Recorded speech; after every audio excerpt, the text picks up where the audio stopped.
energy sovereignty is about making decisions. Your ability to buat keputusan, contoh-contohnya macam dasar tenaga sendiri, menentukan struktur bekalan tenaga, that is hal kedaulatan tenaga lah.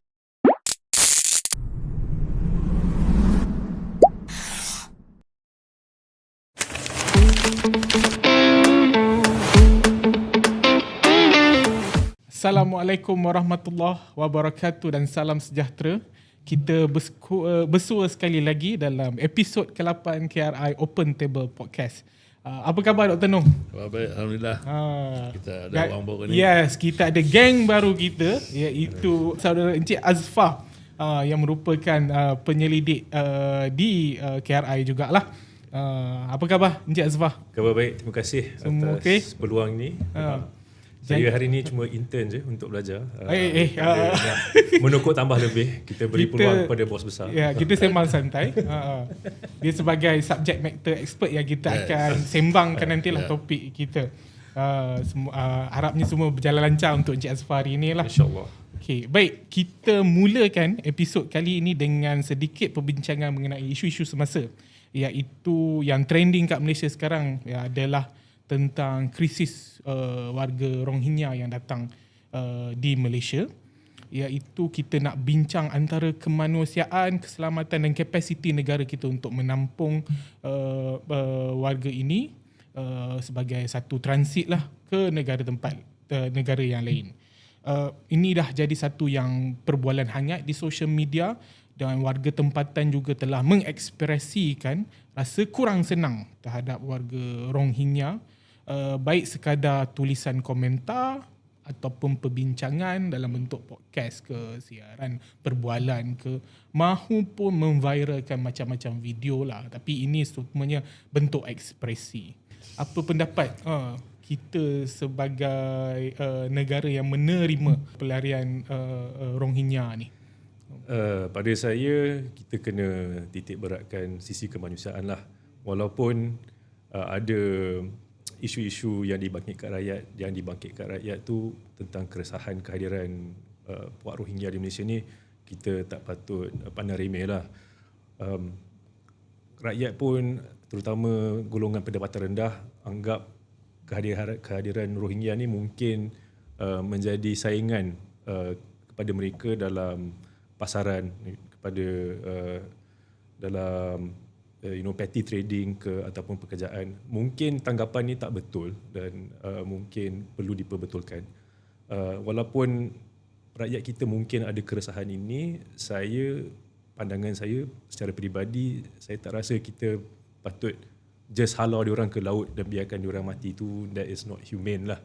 Kita pun orang Islam pun, we have to think about humanity, even though these people are mungkin membawa keresahan kepada kita. Kita dah biasa dengar komen, kalau engkau kesiankan sangat Rohingya ni, bawalah diorang duduk ke rumah. I don't think that is the, of course kita tak nak, kita bukannya ada kemampuan nak memberi perumahan kepada mereka. Pada masa yang sama, kita pun tak hope yang diorang ni dibiarkan begitu saja. For me, it's a difficult situation, but it's not something yang kita patut just biar diorang tersadai dan dibiar seksa dan sengsara. Tapi kita tengok adalah keluhan-keluhan kan, mereka seolah terbiar, mengganggu warga tempatan, macam-macam hal lah yang menimbulkan rasa kurang senang. Macam mana benda ni terjadi? Yalah, maksudnya apa faktor-faktor yang sampai sebegitu sekali tahap warga tempatan mengekspresikan rasa kurang senang tu? Jujurnya saya tak mendalami sangat perkara ni. Mungkin Dr. Noh ada tak ada faktor-faktor dia? Kita tak ada proper planning ke? Saya izinkan saya mula dari segi premis dasar tadi lah. Krisis ni kan, yang krisis semasa. Actually dia bukan semasa lah kan. Kita dah berdepan dengan ini sejak berlakunya krisis di Myanmar lagi. Jadi benda ni bukan baru ni. Dia jadi baru ni sebab nak election ada orang pergi perangan. So itu satu. Nombor dua, saya setuju dengan Aswar. dia ada dua perkara. Satu dari segi keselamatan, kebolosan, what's the word for porosity, ni keselamatan di sempadan kan. Bagaimana kita mengawal pergerakan orang masuk dan keluar di sempadan, yang menyebabkan kita sekarang berdepan dengan kehadiran orang Rohingya ni dengan sebegitu ramai. Itu satu hal. Itu hal yang bersangkutan dengan cara kita mengurus sempadan. Mungkin ada isu kecekapan, isu rasuah, isu macam-macam lah, pemerdagangan manusia dan sebagainya. Itu satu isu yang serius yang patut ditangani secara yang serius jugalah.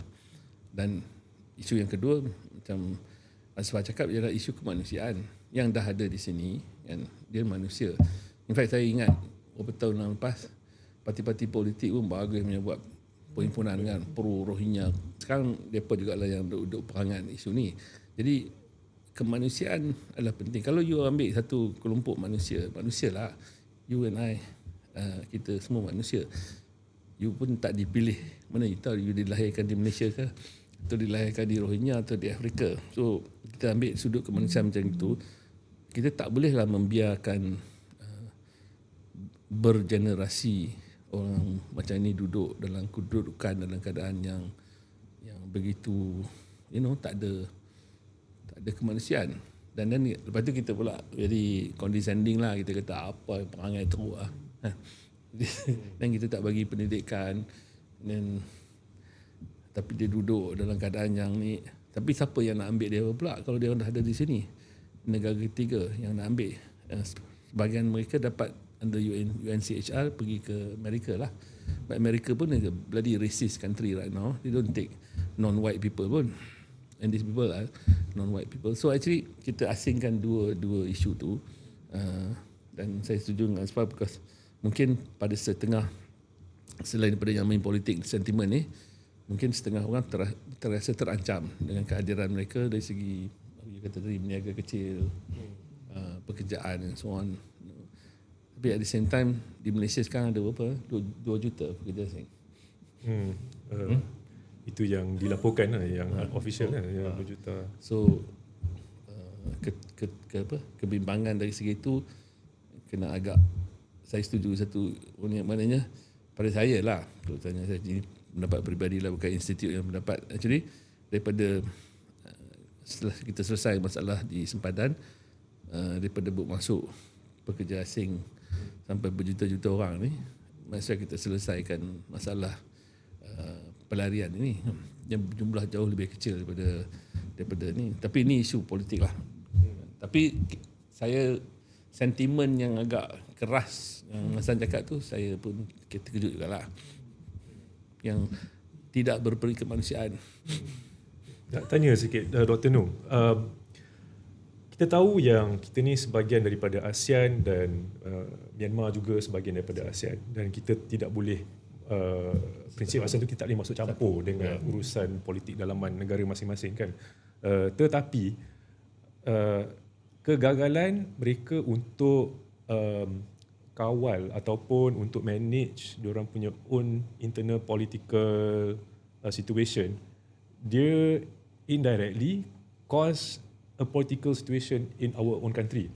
So kalau kita tak desak Myanmar, we can interpret it as, I mean to me lah, macam kegagalan diorang tu indirectly menyebabkan political situation in our own country. Is like, if so there is you are indirectly intervening in our negara punya political situation. So tak ada peluang ke untuk kita mendesak Myanmar untuk menyelesaikan isu Rohingya ni dengan aman, supaya diorang dapat menempatkan semula pelarian-pelarian ini dalam negara diorang. The problem dengan Rohingya ni ialah secara resmi kerajaan Myanmar tidak menganggap mereka sebagai warga negara, dan mereka dianggap sebagai tidak mempunyai kawasan ataupun stateless lah. So So that's the problem. The problem dengan Rohingya ni sebagai satu kategori adalah stateless. Bukan pelarian yang disebabkan dari kedudukan yang stateless. Maknanya Myanmar tidak menganggap mereka sebagai warga negara, tidak menganggap mereka sebagai pelarian yang lari daripada daerah yang tertentu, kerana tak ada daerah dalam Myanmar yang mereka lari daripada. They just strip them of their rights lah, basically. Dan sebelah ni India pun Bangladesh pun Bangladesh pun anggap dia bukan sebahagian daripada mereka. Myanmar pun. Jadi dia tak ada apa? Stateless. Ya, stateless lah. So that's why dia orang under UNCHR lah. Jadi I think sebab punya point is actually to use the ASEAN mechanism lah. Tapi ASEAN mechanism ni tak lah. ASEAN mechanism selalunya tak elak lah. I mean, I know macam kita tak boleh get involved. To be fair, yes. Tapi because you are kind of like getting involved in our political situation because you did not manage your own political situation. So can we not? Not my people. They have managed somehow lah. They have managed by saying they are not our people. Yeah. They manage tu. Tapi it originated from there lah. Originated from there. Kita berkata historically these people has been there for quite a while already kan. Tak tahulah kalau kita boleh argue against them macam tu. Jadi kan? macam orang Rohingya ni kedudukannya seolah-olah mereka keluar daripada tanah kan. Yang tanah tu bukan dimiliki oleh Bangladesh ataupun Myanmar. Kan. That's their status lah. So saya sangat ada empathy dari segi kebimbangan tu. Tapi maknanya kita kena jaga kita punya sempadan dengan lebih baik lah kan. Nah, make sure tak adalah sampai berpuluh-puluh ribu orang boleh masuk kan.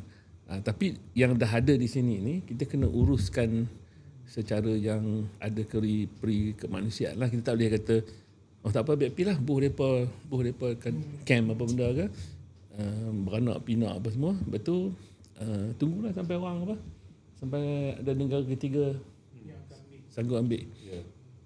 Entah bila-bila lah kita tak. Jadi kita harapkanlah satu perancangan yang lebih efektif, berpaksikan kemanusiaan, tapi lebih berfikiran panjang untuk menguruskan hal sempadan dan mereka yang telah ada kat sini lah. Macam mana kita nak letakkan dia proper penempatan yang lebih baik ke, schooling yang lebih baik ke, nak desak Myanmar pun tak boleh. Dia pun dah buat part dia walaupun kita tak setuju lah. Benda dah sampai sini lah. Saya rasa tempatan pun tak nak lah sampai kita buat genocide ke tahap tu, bakar rumah dia orang ke. Taklah tahap tu. Cuma mereka perlukan satu pengurusan yang baik lah untuk mereka yang ada kat sini lah. Dan kepada warga tempatan, jangan ambil keputusan berpaksikan emosi semata-mata. Macam mana pun rasa, fikir panjang jugalah atas respons yang kita nak buat nanti supaya benda ni tak jadi melarat, benda jadi hal lain pula. Okay, selesai cerita Rohingya. Isu semasa kedua dan Encik Azfar. Kita memulakan Isnin lalu dengan persidangan Parlimen untuk penggal saya rasa mesyuarat kedua penggal kelima. Dan adalah kita banyak selain cerita blok pembangkang yang menyusun kedudukan mereka. Tukang kerusi Tukang kerusi. Siapa duduk tepi, siapa duduk kanan, itu satu hal lah kan. Selain daripada cerita tu, kita tengok ada skop lebih luas, ada hal yang lebih luas tentang rang undang-undang yang akan dibahaskan, dibentangkan di Parlimen lah. Antaranya adalah apa yang kita patut beri perhatian untuk persidangan kali ni. Tentang rang undang-undang yang akan dibentangkan. Ada apa-apa Dr. Nong? Saya tengok dalam aturan urusan mesyuarat Dewan Rakyat ni yang 4 hari dah kan, Isnin, Selasa, Rabu, Khamis. Banyak juga rang undang-undang yang akan dibaca untuk kali pertama dan kali kedua. Yang kali kedua ni ada menarik lah. Satu ialah yang datang daripada jawatankuasa yang asalnya dibentang Mac tahun lepas. Pindaan perlembagaan dan juga rancangan undang-undang baru untuk memisahkan kuasa peguam negara sebagai pendakwa dan juga penasihat undang-undang kerajaan. Ini yang merupakan reformasi yang ramai orang tunggulah. Dia akan dah baca kali kedua dan akan hopefully dibahaskan untuk kali kedua dan boleh diluluskan lah. Dia bersekali dengan pindaan perlembagaan. Itu satu perubahan statutory dan juga perlembagaan yang signifikan lah. Satu. Yang kedua, saya tengok dari segi rancangan undang-undang baru ialah jenayah cyber. Jenayah cyber adalah rancangan undang-undang baru totally. Pindaan, ada beberapa pindaan yang interesting. Pindaan pada akta ni apa nama ni? Competition Act. Akta persaingan. Akta persaingan dan juga akta suruhanjaya persaingan. Yang memerlukan gigi yang kuat sikit lah untuk menguruskan persaingan dalam negara. Satu yang dirujuk kepada yang telah dibentangkan tahun lepas tapi dirujuk kepada jawatankuasa dan ditangguhkan, yang akan dibaca balik ialah pindaan pada undang-undang pindaan pada akta multi wilayah persekutuan. Yang tu pun interesting lah untuk orang Islam lah. Ada banyak lagi lah. Apa lagi? Ada lagi. Tapi yang menarik Dr. Nur, yang Suruhanjaya persaingan ni, biasanya ialah persaingan competition lah kan. Competition, kita nak bisnes yang kompetitif. Kalau ada pindaan yang lebih baik kan, apa benefitnya kepada dia kerangka sebab dia ada pengalaman sikit dekat MEFCOM kan. Misalnya selalunya takrif persaingan apakah persaingan yang fair dengan persaingan yang tak fair, main harga bawah kos and all this thing, itu agak jelas dari segi bidang kuasa Suruhanjaya persaingan. Ada dari segi mergers and acquisition. Jadi katakan benda tu static, ada pemain-pemain dia dalam industri tu, apakah yang ditakrifkan sebagai anti-competitive behaviour, yang tu okey.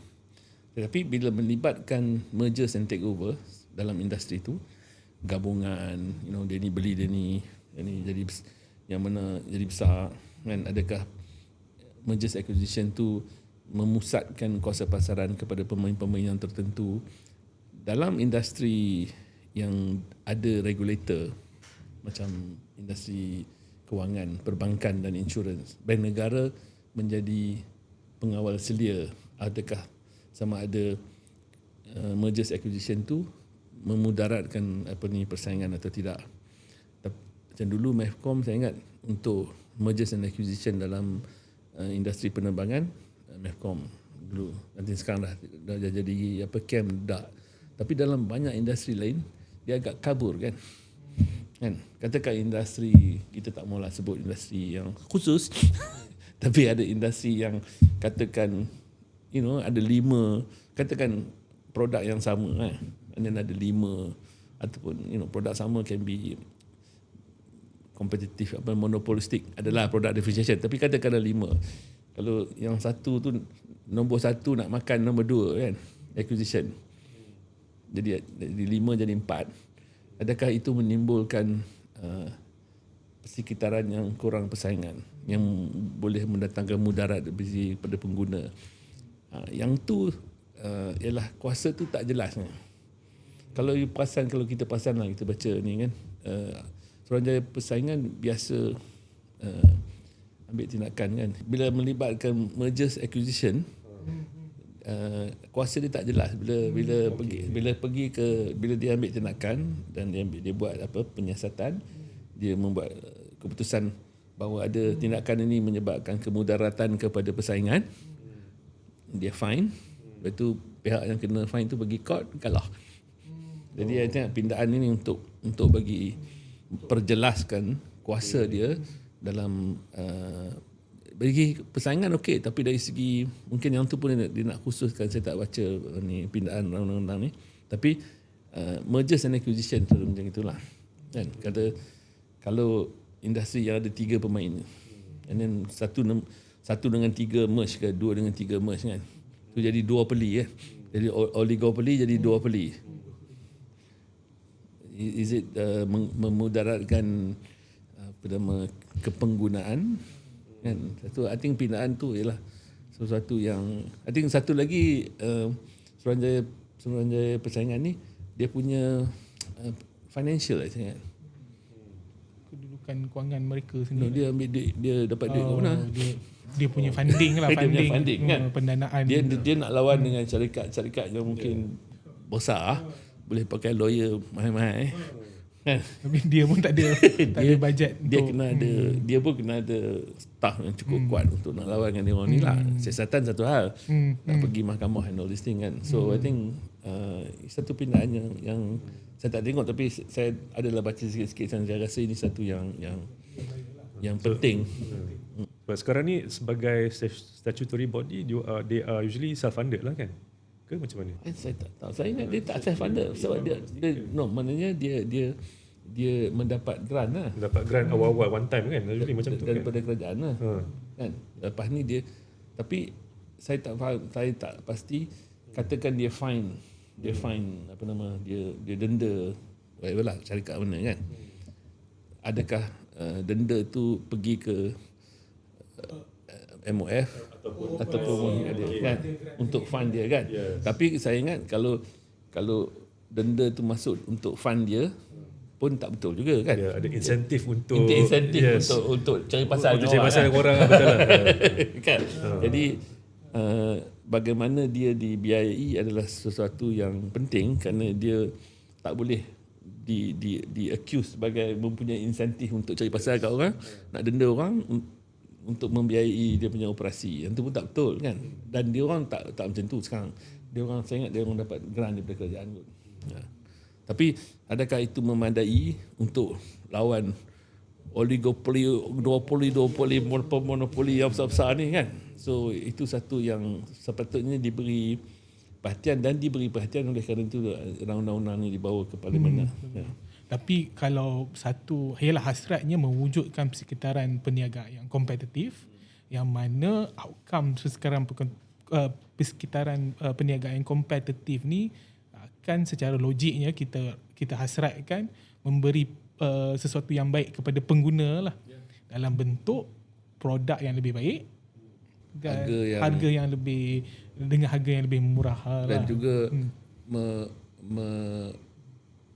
tidak menghalang kalau ada syarikat baru yang produk yang baru boleh masuk kan untuk bersaing.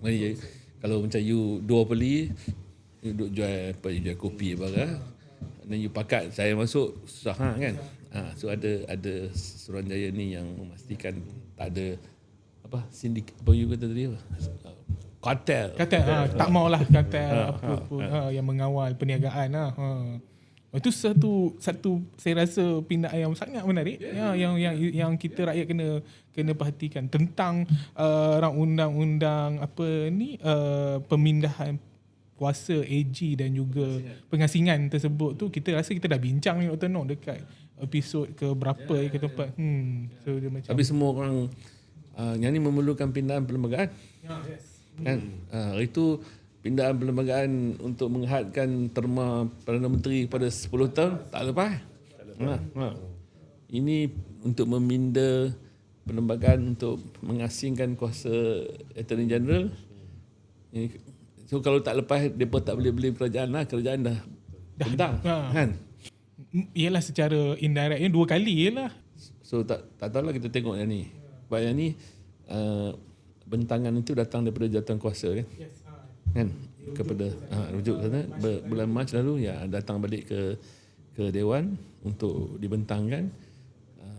Pindaan tu I think jelas kenapa kena pindah, tapi rang undang-undang tu kan pembahagian yang sekarang ni duk pakat duk pening kepala ni, siapa nak nanti nak bertanggungjawab kepada siapa kan, benda-benda macam nak report kepada siapa, apakah peranan dewan untuk kawal sedia kan, all those details lah.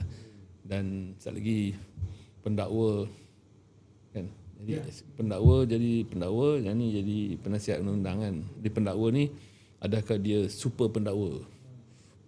Maksudnya polis siasat ke, SPRM siasat ke, semua orang siasat yang dakwa. Kan? Ataupun macam sekarang, SPRM dia boleh dakwa sendiri. Saya pun tak faham. Polis tak kan? Polis tak. Custom pun tak kan? Custom. Semua penguat kuasa undang-undang yang lain sekarang ni dia pergi pada AG kan, untuk beri siasatan, dan AG decide nak proceed di mahkamah ataupun tidak kan. Yang tu semua details lah. Tak tengok lagi dia punya ni.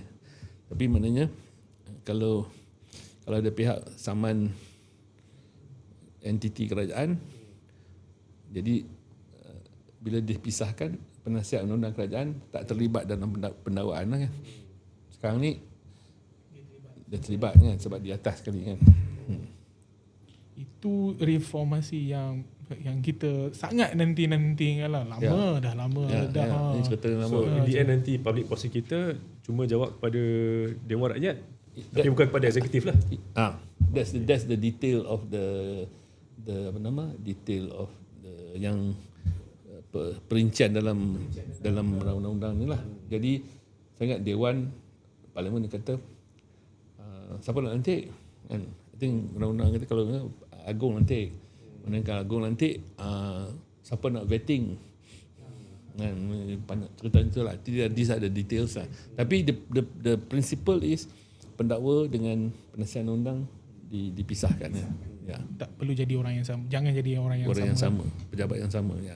Dr. Nong dan Saudara Asfar, kita dah masuk hampir 3 bulan setelah apa yang, lebih kurang 3 bulan setelah apa yang berlaku di Timur Tengah, konflik antara US dan Iran, yang mana wujudnya kemelut di Selat Hormuz, dan kita pula telah mendapat kesan daripada rantaian global lah yang terkesan daripada konflik tersebut. Termasuklah kat Malaysia ni yang kita menghadapi satu fasa krisis bekalan tenaga. Dan ini membawa kepada perbincangan kita tentang hal lebih besar, iaitu tentang kedaulatan tenaga. Selain pada minyak dan diesel, petrol, kita juga tenaga elektrik lah, terutamanya yang kita pakai hari-hari. So sejauh mana Asfar kita boleh bersedia, ataupun mungkinlah ini kedaulatan tenaga ni satu benda yang kita patut fikirkan, atau sebenarnya memang tak ada isu pun? Okay, isu kedaulatan tenaga ni I rasa, because what we have gone through in the past 3-4 bulan ni kan, I think dia dah kembali kepada consciousness kita lah, yang kedaulatan tenaga ni suatu isu yang penting. Macam, to be honest, Malaysia pernah lalui krisis macam ni. Seluruh negara, everywhere around the world pun diorang pernah lalui pengalaman macam ni, terutamanya ketika krisis minyak pada tahun 70-an kan, yang berpunca daripada peperangan Arab-Israel dan negara-negara Arab yang hendak memberi tekanan kepada negara-negara barat. Dia come together, buat OPEC, and then to pressure as a cartel lah. Kita cakap tadi cartel tak baik kan, tapi ni in this sense ni cartel ni ada kegunaan dia lah, cartel pengeluar. Sebab this is also an expression of sovereignty juga untuk negara-negara Arab time tu. On one side diorang express sovereignty, tapi untuk negara-negara lain yang bergantung kepada supply minyak daripada negara-negara Arab ni, it is impinging on their sovereignty lah, kedaulatan minyak mereka lah. So kebanyakan negara semua dah sedar pun akan perkara ni pada tahun 70-an. Jadi kita di Malaysia pada tahun lebih kurang 80-an gitu, awal 80-an kita dah perkenalkan polisi for fuel policy for fuel policy untuk diversify, mempelbagaikan sumber minyak, untuk kurangkan kebergantungan kepada minyak crude oil saja, and then bergantung juga kepada sumber minyak kita yang kita hasilkan sendiri, sumber minyak dan gas yang kita hasilkan sendiri. And at that time in the 80s kita diversify to gas lah, And then in 2001, if I'm not mistaken, we had a 5-fuel policy, and yang expanded to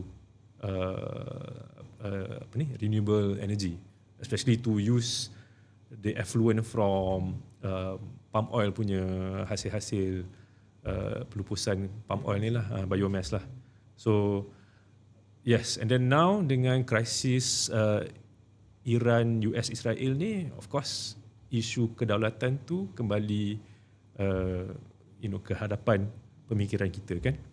And then I think the issue is how can we build sovereignty, energy sovereignty kan. So energy sovereignty ni bukan saja berkenaan energy security. Energy security from academic who talk about geopolitics in terms of energy ni, they don't consider energy security and energy sovereignty ni two different things. Energy security is about availability and accessibility. Accessibility tu macam you have solar tapi kalau mendung je selalu, tu tak accessible lah. Kalau available tu macam you dapat bekalkan secara berterusan. So that's security. Whereas energy sovereignty is about making decisions. Your autonomy, your ability to buat keputusan, menentukan, contoh-contohnya macam dasar tenaga sendiri, menentukan pembinaan infrastruktur tenaga sendiri, menentukan struktur bekalan tenaga. That is hal kedaulatan tenaga lah, more on making the ability to make decisions. So when you are dependent on a lot of other countries, you tak ada sumber minyak you sendiri, yang tu macam you are not very, tak ada kedaulatan sangat lah. So kedaulatan tenaga ni, I think it mostly touches on 3 things lah, which is are you affected, your sumber tenaga tu, ataupun your price of your energy generation tu affected by external situations, ataupun you are able to control the price. Usually that depends on your source of energy supply lah. Macam kita ada, on certain things kita ada supply sendiri lah kan. Kita ada gas, kita ada minyak, tapi this is also discuss nantilah, yang walaupun kita hasilkan minyak sendiri, kebanyakannya kita export, and then yang because we hasilkan sweet crude blend kan, so kita export yang tu, and then kita import heavy crude. So yes, we have some supply of oil, tapi other things, contohnya mungkin kita bergantung kepada negara lain. Contohnya arang batu. Arang batu murah, tapi kita bergantung kebanyakannya kepada pengeluaran Indonesia, and then mungkin sedikit daripada Australia. And then ability to bina kita punya our own infrastructure. Macam dulu-dulu in zaman kolonialism apa semua, kebanyakan infrastructure was owned by foreign companies. Macam the Iran war itself, Iran punya fight for sovereignty itself actually began by them in the 50s after they nationalised diorang punya British Persian Oil Company. So but that means that diorang tak control infrastructure tu sendiri. So at that time diorang tak ada kedaulatan lah. And then when they nationalise, baru dia ada kedaulatan. So macam kita ada Petronas. So kita ada kedaulatan tu lah. Tapi kita pun ada how do you say bukan nak kata paradox, tapi kita bina kita punya refinery untuk tapis most of the heavy crude, whereas kita punya production is sweet crude. So we can't really refine most of our own oil. So ada isu sikit kat situ lah. Bukannya untuk production tu kan. Yes, ada isu kat situ. Tapi kalau but we try to mitigate that by importing from a lot of different sources lah. That's how we mitigate the. So in that way we mitigate the vulnerability of kedaulatan lah. And then another is on the issue of being able to bangunkan sumber-sumber minyak tu and then distribute to your own people. This is again related to who owns the infrastructure kan. So dulu macam if it's owned wholly by foreign companies, Dia ambil sendiri, lepas tu kalau rakyat negara tu perlukan, dia kata tak apa, ni kita punya, tak boleh. Kalau nak bayarlah ikut harga. Nak bayarlah. Ni kita boleh tetapkan harga kita sendiri kepada rakyat kita. So that for me that is kedaulatan tenaga lah. So landscape yang kita ada, kalau kita tengok energy supply tu, strategi untuk diversify, untuk pelbagaikan yang mana datang pada tahun 1980-an, dan kalau kita compare sekarang, nampak menjadilah. Sebab daripada kita ada crude oil yang mendominasi, contohnya 1980-an dalam dekat 80%, kemudian 2021 dah kurang dah dalam 25% macam tu dah, sebab kita ada renewable, kita ada hydropower, tetapi itu availability lah. Security nampak macam cantik, cumanya sovereignty macam Asfar cakap tadi, benda tu datang, kita kebergantungan kepada luar. Coal kita tu 100% imported. Itu yang benda yang kita kena fikirlah, yang meletakkan Malaysia kurang selesa lah untuk bila kita persoalkan tentang sovereignty, kedaulatan tenaga kan. Menarik.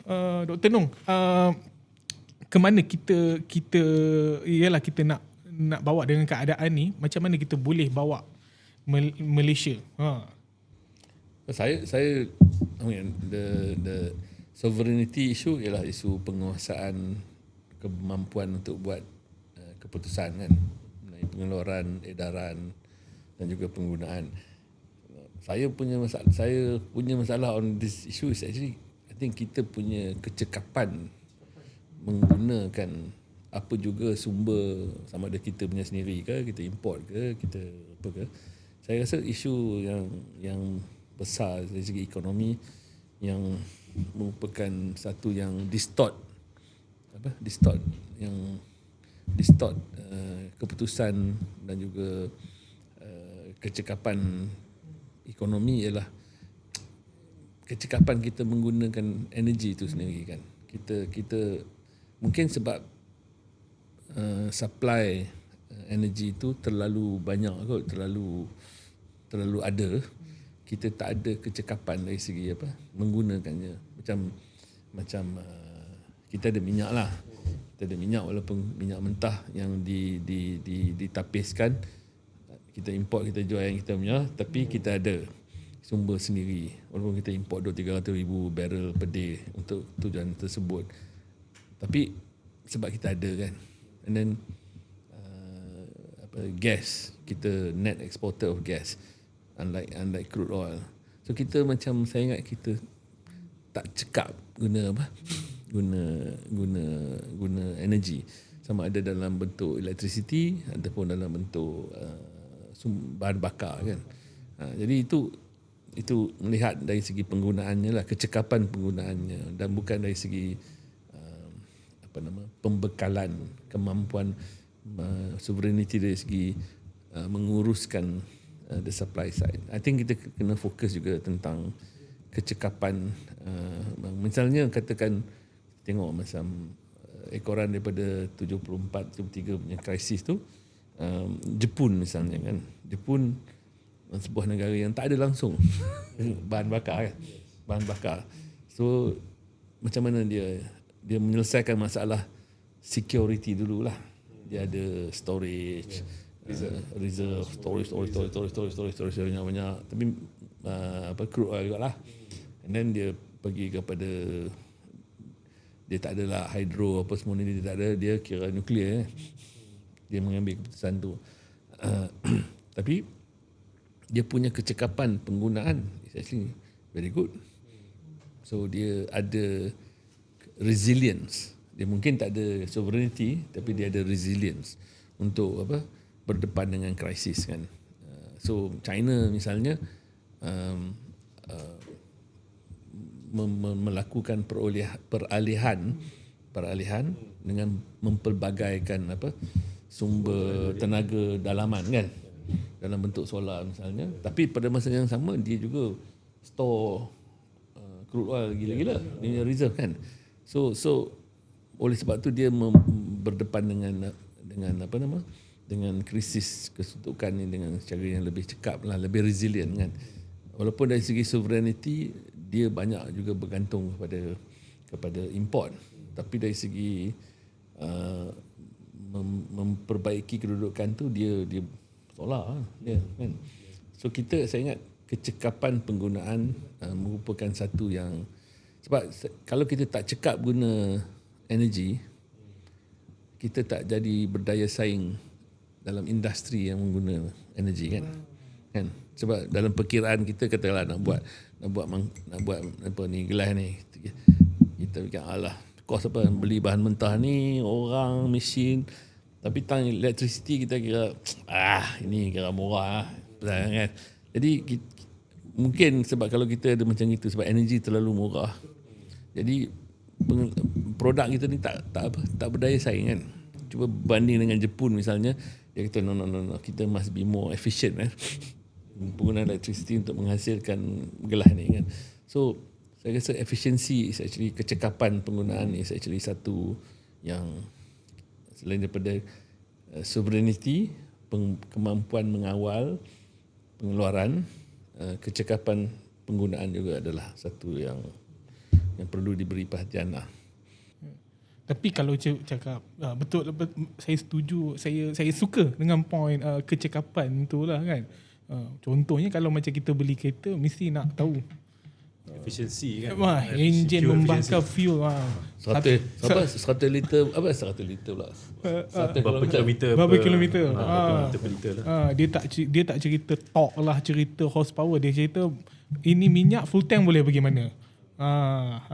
Wujud pula. Itu ada satu consciousness, kesedaran tentang kecekapan tu lah.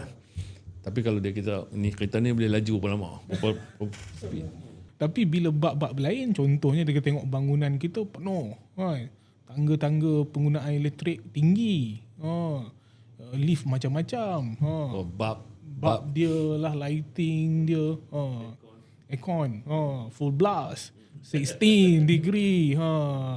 Itu hal yang agak kita ketepikan lah. Sebab kita terlalu kita ada sovereignty ataupun separa sovereignty yang menyebabkan kita ada supply yang banyak dan murah kan.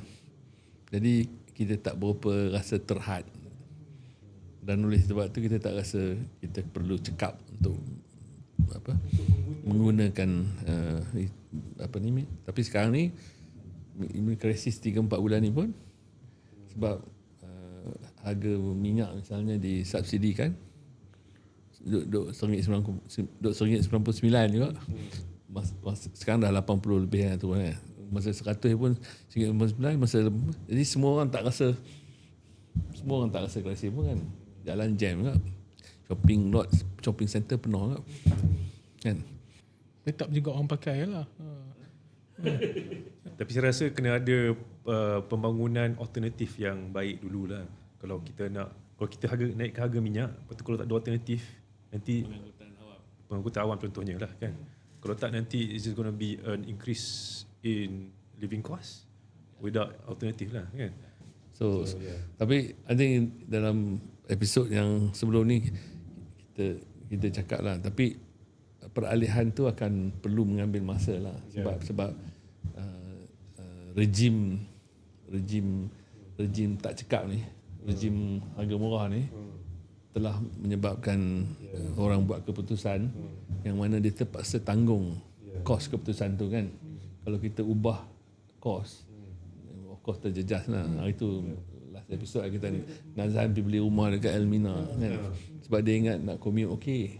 Harga okey lah kan. Harga kita minyak murah. Dia tak mau pun naik public transportation. Tak ada pun. Okey. Tapi loan dia 20 tahun. 35. Rumah 35. Okey, kita ada macam-macam dasar lah untuk beralih kepada tenaga yang lebih hijau kan. Macam mana sekarang kita punya progress kat situ? Ada halangan ke? How we have progress so far dengan dasar kita tak silap saya ada dasar. So apa yang 4 jadi 5 tu was what? Is it 3 to 4 ke 4 to 5? I can't remember. Dia daripada 3. Oh, 3 to 4. 3 to 4. Awal-awal kan? 3 to 4 and then 2020. Then 2010 4 to 5. Yang masuk 5 tu yang renewables tu lah. Okay, so your soalan yang 4 ke 5 tu renewable lah. So, sekarang ni kita punya progress dalam renewable energy. I think lately quite okay. Kita dah ada large scale solar punya bidding dah ada sekarang, dah masuk round ke 5 ke 6 macam tu dah. And then solar kita pun expanding, I think about 5% of the or slightly lower than that of our total energy capacity. So there is progress. Dalam paper saya ada bandingkan progress Malaysia dengan Spain contohnya, sebab Spain dapat expand dia punya dependency on solar tu sangat pantas lah dalam 5 tahun ataupun kurang pada tu, dari 2019 tak silap saya sampai 2023 ke 2024 dia punya kebergantungan kepada solar tu bermula dari 5% kepada 20%. Spain, yes, very good. Tapi what I did not explain in my paper was that this fast expansion also cause grid issues lah. So kita tengok atas kertas elok, tapi masalah dengan solar ni tenaga dia tak tetap. The energy production dia tak tetap kan. Dia cuma pada hari yang cerah je. Selalunya hari yang cerah tu during the day, midday tu penghasilan tenaga yang banyak. Lepas tu malam tu dia tak hasil langsung. So this causes a severe grid imbalance. So dekat Spain dia terjadi blackout selalu because the grid has to be balanced. And then when you install banyak sangat, the voltage tinggi sangat dekat kawasan yang ada banyak solar, dia jadi grid imbalance. And then it causes a lot of ni. So nak expand dengan cepat tu bagus, tapi at the same time Infrastructure. yes, the infrastructure, the grid infrastructure tu penting. You kena ada all this smart grid lah, all these inverters. Kita bateri Now ada battery, the battery energy storage system. So dulu masalah dengan solar, harga battery energy storage system ni mahal, dan masa period awal kebangkitan tenaga solar ni tak banyak lagi sistem yang installkan sekali BESS ni. Tapi sekarang yang saya fahami, kerajaan Malaysia melalui Suruhanjaya Tenaga dan Sedar, diorang mewajibkan sistem solar jana kuasa yang ada sekarang ni, yang baru, untuk memasangi BESS pada masa yang sama. So tak boleh standalone solar lah. Untuk this is for the large scale solar lah. So going forward they want to put BESS so that pada waktu malam bila tenaga solar tu dah kurang, they will and then it can help balancing lah. Kalau tenaga solar tu jana banyak sangat and then masuk pada grid siang hari tu banyak sangat, yang akan cause imbalance, rather than semua masuk ke grid, dia akan masuk ke bateri. So yes, itu antara masalah solar lah. Tapi baru-baru ni perkembangan tenaga boleh baru berdasarkan NETR tu ada perkembangan lah. For example, kerajaan tahun lepas memperkenalkan dasar CRES, Corporate Renewable Energy Scheme, something like that lah. So basically sekarang now firms boleh directly beli energy from a power producer directly. So I mean diorang kena, this power producer kenalah bayar kos nak sambung kepada grid, but now they can directly pay. They can tak payah ikut grid TNB. Tapi diorang, I mean because of energy, in case of shortfall energy apa semua, diorang pasti nak kena pasang kat grid lah apa semua kan. Tapi the solar power producer can directly supply companies now. So this is somewhat like Spain punya model lah. Tapi Spain, I think diorang lagi liberal lah. I don't think it's just for corporate. I think for housing areas pun kalau orang get together pun diorang boleh dapat energy supply from solar juga. Tapi for Malaysia ni kita just hadkan kepada corporates lah. So I think that will percepatkan pelaburan dalam tenaga solar lah in the future. So now biodiesel, yes. Biodiesel, I know that kerajaan increase the B15. yes, the what do you call that, those things, dia punya mix tu. dia punya mix tu, yeah. Biodiesel yang ada saya terlibat dengan keputusan kerajaan masa mengawal penggunaan ni lah diesel yang daripada crude ialah membenarkan DCB 15. Yeah. Dan pada satu ketika dulu banyak pelabur melabur untuk buat biodiesel. Yeah. Untuk kita eksportkan biodiesel tu. Lepas tu Eropah menuduh Malaysia kata kita punya palm oil tak sustainable. Yeah. Tu yang kempen orang hutan lah apa semua. Jadi kita tak boleh eksport biodiesel tu ke Eropah. Jadi kita ada capacity tu. So capacity tu sekarang digunakan untuk membekalkan di tempatan. Itu palm oil jadi ni yang waste to energy ada. Waste to energy Waste pun to ada. energy itu yang minyak masak terpakai. I think waste to energy I think for corporate schemes dia ada. Macam some firms you can macam they can bina their own janakuasa loji janakuasa tenaga based on effluent to generate energy for their own factory ke apa. Tu ada. Localize lah. Localize. Tapi untuk domestik kita tak ada skim yang tersusun lah. Dia lebih kepada sangat business driven lah. Tapi peralihan tenaga ke yang tenaga hijau ni satu yang hype lah sekarang kan. Solar. Dia ialah premis dia satu menyelamatkan persekitaran, alam sekitar yang lebih hijau. Kedua, mesti ada cost saving.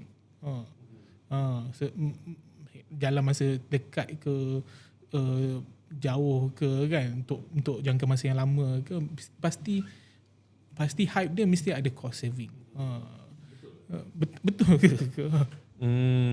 I think ada because the cost of electricity production from solar is zero, but the cost of capital tu ada lah. Tapi dia punya macam marginal energy production tu because they basically is from the sun. So marginal cost dia very Macam low, kosong lah. fixed cost dia tinggi lah. fixed cost dia tinggi awal-awal lah. Tapi kalau you average out the cost over the time ni, so right now I think in the energy industry they have the levelized cost of energy. There's a measure to measure the cost of energy production. So diorang dah bandingkan antara sumber-sumber pengeluaran yang lain antara solar, gas, coal dengan oil. So sejak lebih kurang 20-24 ataupun lebih awal daripada tu, kos jana tenaga berdasarkan solar sekarang dah on par dengan, tak silap saya, combined cycle gas turbine. Combined cycle gas turbine. So it's quite, tapi mungkin coal, arang batu mungkin lagi murah lah sikit. Tapi selalunya you guna combined cycle gas turbine ni untuk peak punya demand for ni. So it's a very you fire up just for, you fire up, so it's very fast. Yeah. So macam usually that tentukan lah dia punya mahal lah.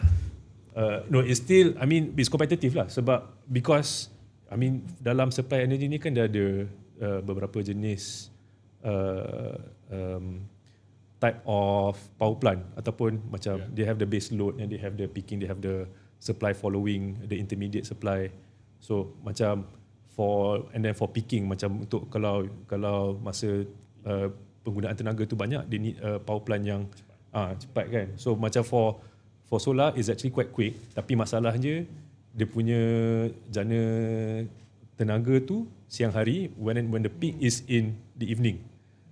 So this is when the BESS ni helps lah. Dia cost saving. The cost saving lah, yes. Saving, In the end, and then because in the end because the levelized cost of energy dah on par dengan gas, and then in the future is expected to go down even more. Ni dengan BESS sekali, dengan battery energy storage system. So it is expected to go down some more. So yes, nanti in the future pun kita akan expect kos lagi murah. Walaupun kita ada hasrat lagi solar lah sebab dia hype sangat ni kan cerita solar ni. Tapi seolah-olah dia macam ada satu kekangan lah. Tak semua orang boleh participate. Yang boleh participate mungkin rumah landed saja. Dia senang nak menguruskan. Tapi realitinya dalam bandar ramai yang duduk rumah strata tinggi. Nak install solar bukan sesuatu yang senang lah. Sama ada dari segi teknikal ataupun perundangan. Dia di atas harta bersama. Ini satu harapnya mungkin ada satu program yang khusus untuk kediaman vertikal lah. Sebab saya percaya ramai nak participate dalam program-program transition lah. Dan saya juga pengalaman sendiri nak install EV charge, saya tolak sebagai selaku MC member yang sangat komited. Dia lah. Saya tolak walaupun bukan bermaksud saya tak nak menyelamatkan alam sekitar, tapi ada wujudnya kekangan teknikal yang masih kurang kita fahami lah atau tak confident sangat. Dia macam saya ingat macam MRT LRT ni stesen ada solar. Saya tak fikir ada. Sebab tak ada kan? Tak ada. Tak ada. Ni peluang untuk dibangunkan lah. Dalam paper Asfar sendiri pun ada penulisan Asfar sendiri pun ada sentuh lah soal demand kita masih tak rubah. Penggunaan kereta persendirian tu masih lagi tinggi. Kita kedua tertinggi di Asia. Actually the lowest hanging fruit ni is actually penggunaan tenaga di jalan raya lah. Di jalan raya. Di Malaysia. Yang boleh diubah tapi memerlukan pelaburan lebih banyak untuk pengangkutan awam menjadi lebih cekap lah. Dan I think KRI pun is in the middle of doing this study on penggunaan pengangkutan awam di Lembah Kelang kan, yang menggunakan MRT, LRT and all these things kan. Dan kadar penggunaan itu adalah jauh lebih rendah daripada capacity. Dan kita buat study itu hari on bus pun kan di Lembah Kelang jugalah, dan semuanya bergantung kepada reliability dan juga kecekapan sistem pengangkutan yang akan menimbulkan keyakinan dan menyebabkan orang guna kan. Kalau selagi yang tu tak ada, then tak adalah. So kita kena address very basic fundamental issues kan. Dan dia jadi overall planning untuk pengangkutan awam tu mesti selain daripada meningkatkan modal share, setidak-tidaknya mesti ada satu lagi paksi dia, iaitu penjimatan tenaga ataupun untuk persekitaran lebih hijau lah, decarbonization lah. Tapi ada retrofitting lah, because benda tu dah, just guna example dia sebab dia nak pergi duduk dekat Elmina kan. Jadi lah ni kat Elmina tak ada public transportation. Bas pun tak ada. Bas pun tak ada. Highway memanjang Gatri tu. Jadi macam mana nak suruh orang duduk dekat apa tu yang EPF punya tu okey lah. Apa tu? Kuasa tu station kan. Ada dua station. Tapi orang duduk kat Elmina tak ada station. Bas pun tak ada. So macam mana kalau ada LRT 3 buka ni pun jauh juga. Jauh. So actually there's a lot of retrofitting tu. Dah buat dulu, betul kena repair kan daripada kan. So actually kita banyak kena buat retrofitting khususnya dalam bandar untuk mengurangkan penggunaan tenaga. Dan kalau penggunaan kurang dan penyelesaian di sebelah supply ni merupakan permasalahan yang lebih kecil daripada kalau penggunaan terlalu tinggi kan. Macam kereta lah, kalau kereta baru tiap tahun 800,000 tahun, itu satu masalah yang cukup besar untuk diselesaikan. Kalau kereta tinggal 200,000, itu masalah yang lebih kecil untuk diselesaikan dari segi kegunaan tenaga. Itu point baik Dr. Nong. Overall town planning mesti berusaha untuk moving forward kan, untuk berusaha mengurangkan penggunaan tenaga lah. Dalam bandar lah kan. Macam I mean even 20 years ago, masa I was in Europe is quite good in this thing kan. Macam dia punya building code ni apa, insulation dia, kegunaan bahan binaan, sebab dia guna electricity banyak masa musim sejuk kan. Jadi heating kan, macam mana nak kurangkan penggunaan tenaga untuk heating. Jadi dia tengok building material, cermin apa nak pakai, ni lampu apa nak pakai kan. Jadi going forward we must not just transportation, building, even public spaces design lah, macam pokok-pokok ke apa, itu pun dapat kurangkan suhu lah. Macam KRI buat research on station bus tu kan. Station bus kenalah selesa sikit kan. Nak jalan pokok-pokok nak jalan daripada satu tempat ke satu tempat kan. Kaki lima, bahu jalan apa semua tu kena ada ruang yang cukup. It's simple things tu kan. Dia solusi yang sangat kecil je. Ada covered walkway kan. I think the better ialah bagaimana nak meningkatkan penggunaan pengangkutan awam. That akan menjurus kepada pengurangan yang ketara untuk kegunaan tenaga dan menyebabkan permasalahan renewable energy to fit that is a smaller problem rather than a big problem kan. So kalau kita ada lebihan dari segi bahan mentah, jual je lah. Dan kita boleh eksport keluar. Kan. Okay, kita nak habis dah, Dr. Noor Asfar. Jadi going forward, apa yang kita boleh dambakan dan hasratkan tentang kedaulatan tenaga di Malaysia ni lah, untuk kita di Malaysia. So kita dah cerita kecekapan, availability, apa lagi yang kita boleh, kedaulatan. So kita nak install teknologi baru seperti nuklear ke macam mana?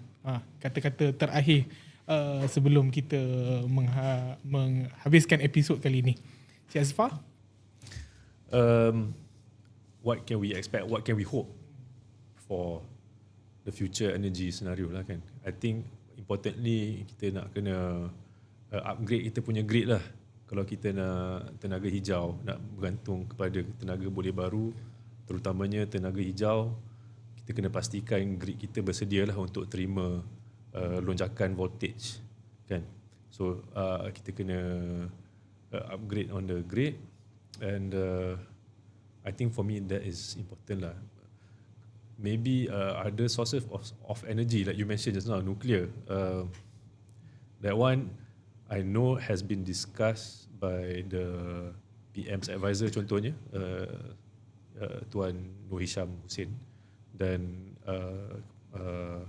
now the head of Suruhanjaya Tenaga, Safina Saleh pun, dia sebelum ni dia pernah membangkitkan potensi kita untuk menggunakan tenaga nuklear di masa depan. I think it is something that we should consider sebab it is in terms of greenhouse gas dia quite good, right? Tapi for some Europeans, they don't see nuclear energy ni as a clean energy, walaupun the greenhouse gas kurang, tapi dia punya isu pelupusan of the nuclear material tu, itu yang menjadi masalah. Pasal tu di setengah negara di barat, dia orang tak consider nuklear tu sebagai tenaga yang bersih. I think perkara tu pun kita tak patut just tak endah, kita patut endahkan jugalah. Yang kita patut fikirkan cara macam mana nak melupuskan dia punya toxic waste material tu. I think once we can think about how to settle toxic waste material, and then ada keyakinan yang rakyat kita ni mampu menguruskan satu teknologi yang agak berbahaya, maintenance dia mungkin it's something that we should consider lah, yang memang mungkin patut kita consider, lagi-lagi dengan perkembangan pembinaan data center ni yang demand banyak energy to use kan. So maybe it's something that we have to consider lah. Okey, Dr. Nong ada kata-kata terakhir lah selaku orang yang sangat berpengalaman. Tak tahu lah.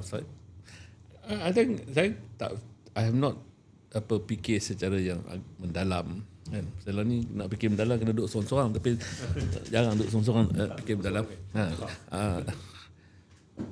I think kita punya konsep dan juga kerangka pengeluaran, penghantaran, transmission dan juga penggunaan tenaga ni was a very industrial revolution punya model kan.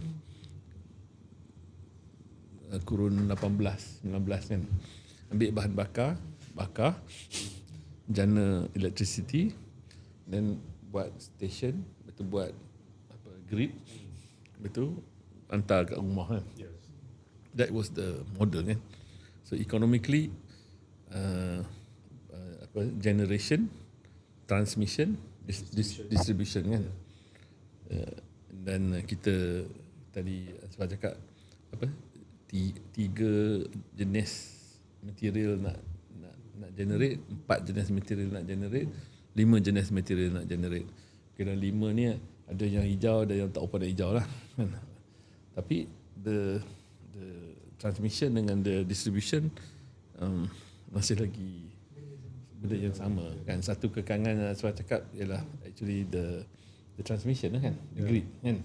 Sebab lain sumber yang digunakan untuk pengeluaran, lain keperluan dan mitigation di sini kan. Dan ada sedikit mismatch antara jenis yang dikeluarkan dengan penggunaan di sini kan. Macam tanpa bateri memang ada masalah lah kalau solar kan. Tapi dengan bateri dan pengurusan grid tu is actually more manageable. I'm not a power engineer, tapi jelas sekali whatever you tukar source sumber pengeluaran electricity, konsep kita tentang transmission dengan distribution ni must be thought through kan. Otherwise this 19th century punya konsep physical ni might form a constraint dekat sini kan. Macam juga tadi, even domestic individual houses, they can do their own generation kan. Tapi sekarang ni macam orang yang bubuh tutup dah kat yang tu, yang bubuh panel dekat rumah tapi dia masuk dalam grid Masuk grid ya. Dia masuk grid, dia buat, dia tak guna sendiri kan. Tapi yang guna waste banyakkan dia guna in situ kan. Yang tu commercial lah kot, industrial, commercial kan. So I think nak ubah from this traditional thing to something yang baru, yang lebih lestari lah, istilah dua lah, sustainable. Dan I don't think kita boleh buat yang tu dengan kerangka lama. Ya. Kan? Dia akan Mungkin more distributed grid system lah. Macam tu. Kalau kerangka baru, I don't know. kita tak tahulah. Kita It depends on the pakar-pakar. generation side kan. Kan sekarang ni we are retrofitting lah. We just changing the bahan bakar kat sini, berkekangan yang ada kan. And then konsep dia pun konsep yang centralized kan. Pemilikan of the infrastructure, pelaburan yang diperlukan kan, adalah very structured, very tadi kita cakap at the beginning tentang competition kan. I mean basically we have a monopoly here kan sekarang ni. We have a monopoly here. Yang ni dulu buka IPP kan, tapi dia merugikan, I don't know, some sweetheart deals here. Then distribution masih lagi Di Peninsula Tenaga ni, TNB lah. TNB Tapi dekat Sabah Sarawak, they have their own, which is a monopoly also. monopoli juga lah. Kan? So this is the challenge of trying to do something baru, berdasarkan kerangka konsep yang yang 100 tahun dulu, 200 tahun dulu kan. Jadi mungkin soal kecekapan tu ialah untuk sama-sama kita fikir macam mana nak ubah this whole thing kan. Tapi dia menimbulkan, my final say, anything you buat pun Duit lah, yalah. So mak money lah. Okey. Itu saja kita untuk episod kali ini. InsyaAllah kita akan bersua kembali dalam episod yang akan datang. Terima kasih. Assalamualaikum warahmatullahi, dan kita jumpa lagi.